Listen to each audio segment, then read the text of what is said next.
Have a good day, class 10 student.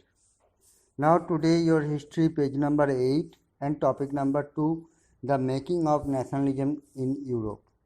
If you look at the map of mid-18th century Europe, you will find that there were no nation state as we know them today.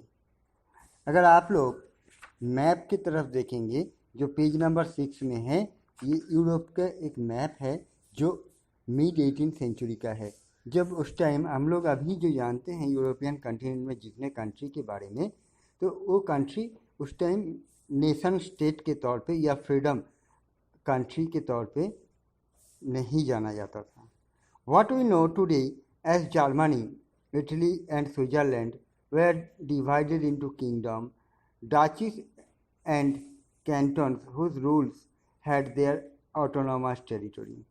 जो आज के दिन में हम लोग German, Italy, Switzerland ये सभी जानते हैं, सब अलग अलग किंगडम में, राजधानी में डिवाइड था, जिसमें राज करते थे डच लोग एंड कैंटन्स लोग। ऑटोनॉमस टेरिटरी, राजतंत्र प्रतिष्ठित था। Eastern and central Europe were under autocratic monarchy within the territories of which lived diverse people. Eastern and central Europe में भी ऑटोक्रेटिक मोनार्ची सिस्टम जारी था और वहाँ के लोग था डाइवर्स पीपल, मतलब इधर उधर से आने वाले लोग, कंट्री के या कॉन्टिनेंट के इस कहीं से भी लोग आके वहाँ पर रहते थे। They did not see themselves as sharing a collective identity or a common culture. वो लोग क्या करते थे, उन लोगों के पास कोई भी कॉमनली या आइडेंटिफिकली एक कॉमन कल्चर कुछ नहीं था और वो लोग एक दूसरे के साथ कल्चर शेयर भी नहीं करते थे। मतलब जो किसी ने एक उत्सव मना रहा है तो दूसरे ने दूसरा उत्सव मना रहा है, एरिया वाइज डिपेंड करता था उन लोगों का कल्चर और लाइफ।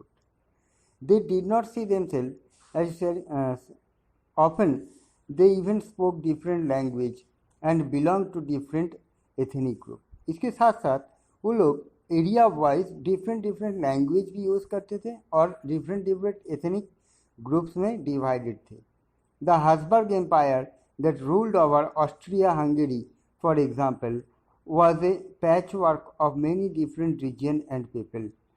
ऐसे ही एक एग्जाम्पल ऑस्ट्रिया और हंगरी के राजा जो हब्सबर्ग एम्पायर नाम से जाना जाता था, उन्होंने क्या किया था, उन्होंने भी अपना रीजन में देखा गया है बहुत सारे लोग एक साथ डिफरेंट रीजन के लोग उनके राजपाट में या उनके एरिया में रहते थे। It included the Alpine region, the Tyrol, Austria and Sudetenland, as well as Bohemia where the aristocracy was predominantly German speaking. तो उनके स्टेट में कौन से स्टेट के लोग, मतलब कौन से लोग रहते थे? अल्पेनिया रीजन के लोग, टिलर रीजन के लोग, ऑस्ट्रिया, स्वीडेनलैंड, इसके साथ साथ बोहेमिया, ये सब लोग यहाँ के इस रीजन में आते थे। और बोहेमिया रीजन के लोग ज़्यादातर जर्मन लैंग्वेज में ही बात करते थे। It also included the Italian speaking provinces of Lombardy and Vienna. Lombardy Vienna के लोग जो इंक्लूडेड थे हब्सबर्ग एम्पायर के साथ, वो लोग कौन से लैंग्वेज ना, इटालियन लैंग्वेज में बात करते थे। In Hungary half of the population spoke Magyar while the other half of the spoke variety of delicates.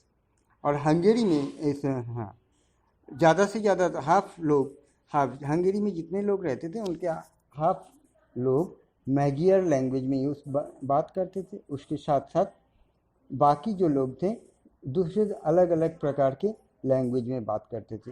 In ग्लेसिया the aristocracy spoke polish.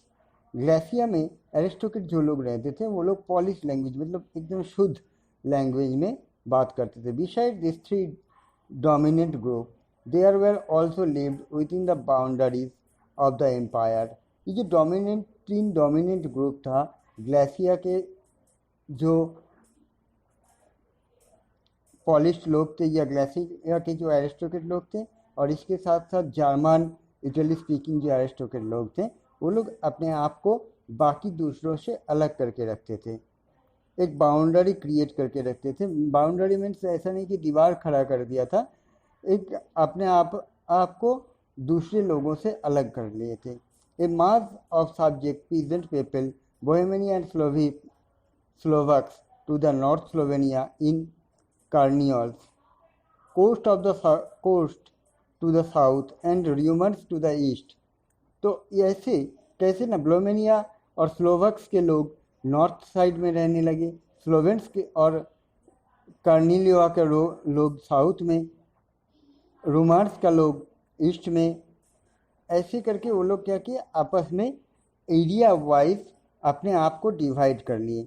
Such differences did not easily promote a sense of political unity.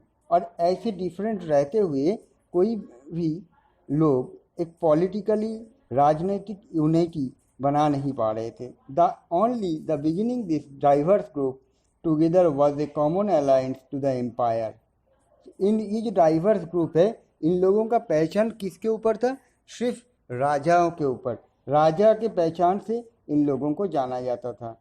How did nationalism and the idea of the nation state emerge. तो ऐसे division, ऐसे cultural division, ऐसे educational division, ऐसे rich poor का division, इतना कुछ रहते हुए भी, एरिया वाइज डिवीज़न, इतना कुछ रहते हुए भी कैसे नेशनलिज्म के तरफ आइडिया और नेशन स्टेट के आइडिया आया, इसके बारे में हम लोग पढ़ेंगे। The aristocracy and the new middle class. Socially and politically A landed aristocracy was the dominant class on the continent. Socially सामाजिक और राजनीतिक तौर पे जो लोग एरिस्टोक्रेट थे, मतलब रिचर पर्सन थे, वही लोग पूरे देश को या पूरे कॉन्टिनेंट को डोमिनेट करते थे। The member of this classes were united by a common way of life at that cut across regional division. ये जो रिचर पर्सन थे, ये लोग क्या किए, नए डिवीज़न बना लिए थे और डिवीज़न बनाते हुए एकजुट होकर रहने लगे थे।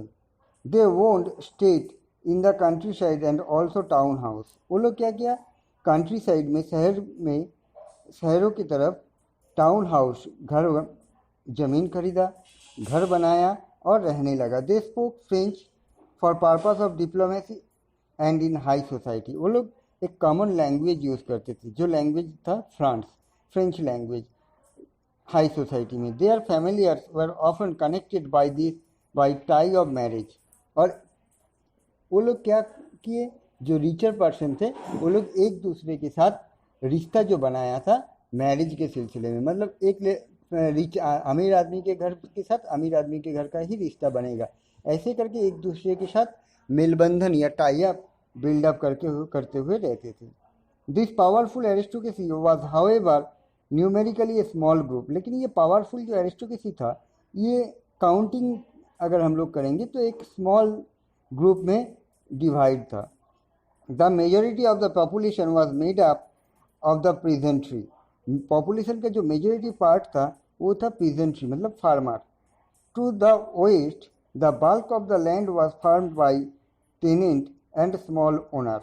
पश्चिमी दिशा में, यूरोप कॉन्टिनेंट के पश्चिम दिशा में ज़्यादा से ज़्यादातर लैंड टेनेंट के, पेटेंट के तौर पे, मतलब 1 साल के लिए टेनर दे दिया गया या 2 साल के लिए कि फार्मर लोग एग्रीकल्चर करेंगे, या तो फिर स्मॉल ओनरशिप दे दिया गया। While in eastern and central Europe the pattern of land holding was characterised by vast state which were cultivated by script. और जबकि सेंट्रल यूरोप में और ईस्टर्न यूरोप में क्या किया गया था ना, लैंड जो था, ज़मीन जो था, ये वास्ट एरिया, मतलब छोटे छोटे टुकड़े में डिवाइड करके लोगों को डिस्ट्रीब्यूट नहीं किए थे। वास्ट एरिया के तौर पे कॉमन पीपल को एग्रीकल्चर करने के लिए प्रोवाइड किए थे। कौन लोग न, richer person. Richer person means जिनके पास ज़मीन था बहुत ज़्यादा, उन लोगों ने कॉमन पीपल या फार्मर को वो ज़मीन एग्रीकल्चर करने के लिए दिए थे।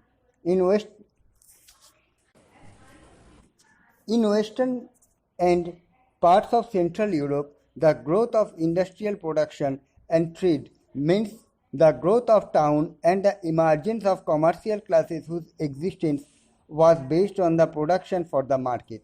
वेस्टर्न पार्ट और सेंट्रल यूरोप में क्या हुआ, उसी टाइम खेती बाड़ी एग्रीकल्चर के ऊपर वो लोग ज़्यादा ध्यान नहीं दिए, वो लोग इंडस्ट्रियल प्रोडक्शन के ऊपर, मतलब इंडस्ट्री बिल्डअप करना और इंडस्ट्री से प्रोडक्शन करना शुरू किए थे।